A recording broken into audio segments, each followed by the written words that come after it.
নমস্কার সবাইকে, আমি অয়ন। তো আজ দিনটা ছিল 17ই নভেম্বর 2025। আমরা বেরিয়ে পড়লাম ডুয়ার্সের উদ্দেশ্যে। শিয়ালদা থেকে ট্রেন ধরে মাল জংশনে নামলাম এবং সেখান থেকে আমরা চলে গেলাম আমার অরণ্য রিসর্টে আমরা লাঞ্চ সেরে বেরিয়ে পড়লাম ন্যাশনাল গরুমারা পার্কের উদ্দেশ্যে। আচ্ছা, ন্যাশনাল গরুমারা পার্কে যাওয়ার জন্য রিসর্টেই চলে আসে সাফারি এবং এখান থেকে আমাদেরকে নিয়ে যায় ন্যাশনাল গরুমারা ফরেস্টের গেটের সামনে। তো বিকেলবেলা যে গাড়ি একটা টাইমেই ছাড়ে সেটা হচ্ছে 3:30। তো এই যে আমরা চলে এসেছি ঠিক 3:30-এর আগেই গরুমারা ফরেস্টের গেটের সামনে। এবার আমাদের এন্ট্রি হলো গরুমারা ফরেস্টের ভেতরে। তো তোমরা দেখতেই পাচ্ছ বাঁদিকে সুন্দর চায়ের বাগান, দারুণ একটা দৃশ্য, মানে দেখলে মন ভরে যায়। শুধু দুদিকে সবুজ আর সবুজ। তো যাই হোক, এটা ছিল আমাদের প্রথম ডুয়ার্স ভিজিট। এর আগে কখনো আসিনি ডুয়ার্সে।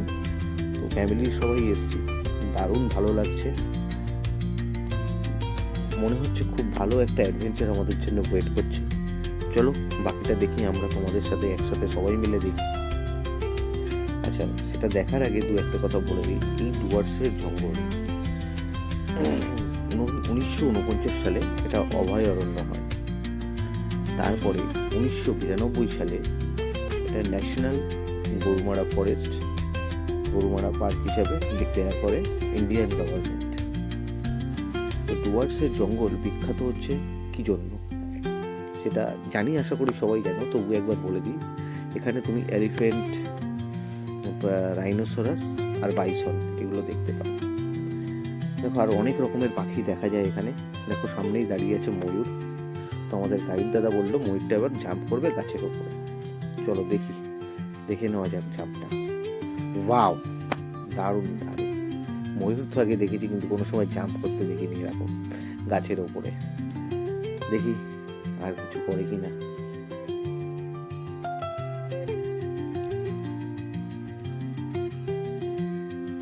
বাহ, এ এক দারুণ দৃশ্য, সত্যি মানে ভালো লাগার মতো। মানে ময়ূর তো আগে দেখেছি, কিন্তু জাম্প করতে দেখিনি। যাই হোক, চলো এবার সামনের দিকে এগিয়ে যাবে আমাদের সাফারিটা। তো আমরাও যাই। দেখো ডুয়ার্সের জঙ্গলটা এতটাই মানে ঘন গভীর, দূরে তোমরা দেখতে পাচ্ছ যে কোনো আলো আসছে না। এই ওপর দিকে যেটুকু জায়গায় ফাঁকা আছে একটু আলো আসছে।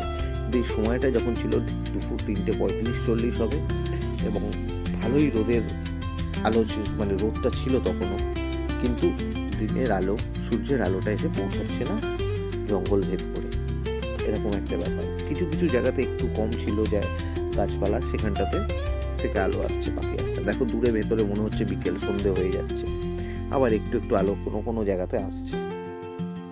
তো এত গভীর জঙ্গল আগে আমি কখনো দেখিনি, বাট গল্প তো শুনেছি ডুয়ার্সের।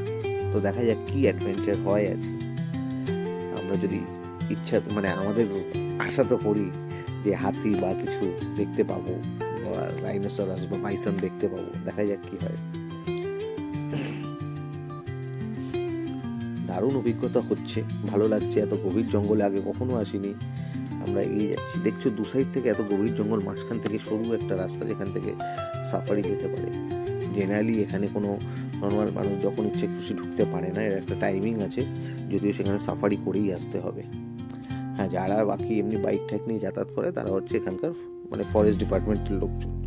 যাই হোক, বলতে দেখো বাইসন, আমাদের দেখা পেয়ে গেলাম বাইসনের আমরা। দেখো বাইসনগুলো এখানে ছোট ছোট কয়েকটা বাইসন আছে, ভেতরে কয়েকটা বড় আছে। একটা গ্যাং যারা বেরিয়েছিল তাদের এরিয়া পরিদর্শন করতে। তো আমরা যেটা দেখতে পাচ্ছি, আমি প্রত্যেকটা বাইসনের মধ্যে কমন জিনিস সেটা হচ্ছে প্রত্যেকের পায়ের নিচের দিকটা সাদা, মনে হচ্ছে মোজা পড়ে আছে। গাড়ির আওয়াজে ওরাও দেখছে যে ব্যাপারটা কি, যদিও ওরা হয়তো খানিকটা অভ্যস্ত, আবার না, তবুও খানিকটা ওরাও হয়তো ভয় পায়। বাট আমাদের গাইড দাদা বলছিলেন যে যদি কোনো বাইসন খুব রেগে যায় তাহলে নাকি হাতির থেকেও ভয়ানক হয়। যাই হোক, এটা আমার আগে কোনোদিন শোনা ছিল না, এটা আমি প্রথমবার শুনলাম। চলো দেখছি একটু জুম করে যদি দেখানো যায় তোমাদেরকে। ভেতর দিকে কয়েকটা বাইসন আছে, একটু বড়। দেখেছো যে পাগুলো দেখা যাচ্ছে, প্রত্যেকের পা সাদা সাদা, বেশ দারুণ লাগলো। বাইসন তো আগে কোনোদিন সামনাসামনি দেখিনি, দেখে বেশ ভালোই লাগছে। দেখো তোমাদের জুম করে দেখাচ্ছি,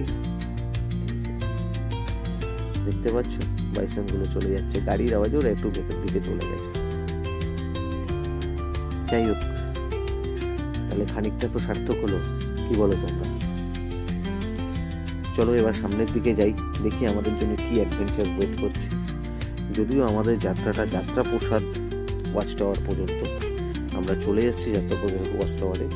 এই নদীটা দেখতে পাচ্ছ, সম্ভবত এটা মূর্তি নদী। তো এই নদী বর্ষার সময় একেবারেই ভেসে যায়। আচ্ছা, এখানে কিন্তু রাইনোসরাস, হাতি এরা জল খেতে আসে এই নদীতে, যদিও শুনলাম এটা এই গাইড দাদাই বলছিল।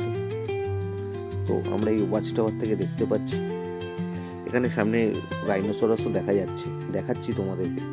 ওই দূরে তোমরা দেখতে পাচ্ছ কিনা জানি না, দাঁড়াও ফটোতে আমি একটু জুম করে দেখাই। এই যে জুম করে ছবিটা তুলেছিলাম, খুব ভালো একটা অভিজ্ঞতা হলো। আচ্ছা, ডুয়ার্সের জঙ্গল থেকে আমরা বেরোনোর পরে আমাদের সাফারি নামিয়ে দিল লোকাল আদিবাসীদের একটা ডান্স হয় সেখানে। তো এখানে বেশ কিছু আদিবাসী মেয়েরা, তারা সুন্দর তালে তালে সুন্দর নাচ ডান্সটা করছে, ভালো লাগছে দেখতে, সুন্দর একটা অভিজ্ঞতা এটাও হলো। যাই হোক, বলতে ভুলবো না, এখানে আসার পরে এরা কিন্তু আমাদেরকে চা